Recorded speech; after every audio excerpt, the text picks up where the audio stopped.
আজকে জুমার দিন মেহেরবানি করে দয়া করে আমাদের আব্বা মা ফুফু আম্মা দাদা দাদি নানা নানি আল্লাহ মুহাদ্দিস মুফাসসির মুতাকাল্লিম নবীগণ রাসূলগণ সিদ্দিক সালিহিন প্রত্যেকের আরওয়াহ পরে সওয়াবটুকু পৌঁছে দেন আমিন রব্বুল আলামিন।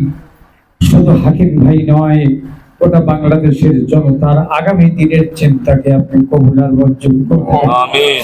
আল্লাহ, ইসলাম কেন, কি জন্য, ইসলাম জনগণকে কি দিতে পারে, রাজনৈতিক প্রজ্ঞার ভেতর দিয়ে আগামী দিনগুলি কত সুন্দর সুশ্রী হতে পারে, এই দৃশ্য যেন বাঙালি জাতি দেখতে পারে, সে তৌফিক তুমি মঞ্জুর করে নাও।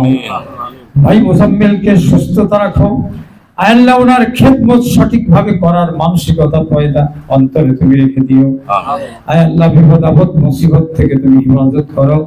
আজকের দিনটাকে মঞ্জুর করে নাও, আমাদের জন্য কিয়ামতে নাজাতের ওসিলা করে দাও আমিন। যারা যেখান থেকে এসেছেন আল্লাহ, প্রত্যেকের আশা আকাঙ্ক্ষাকে আপনি কবুল আর মঞ্জুর করবেন। সুবহান রাব্বিকা রাব্বিল ইজ্জাতি আম্মা ইয়াসিফুন ওয়া সালামুন আলাল মুরসালিন আলহামদুলিল্লাহি রাব্বিল আলামিন।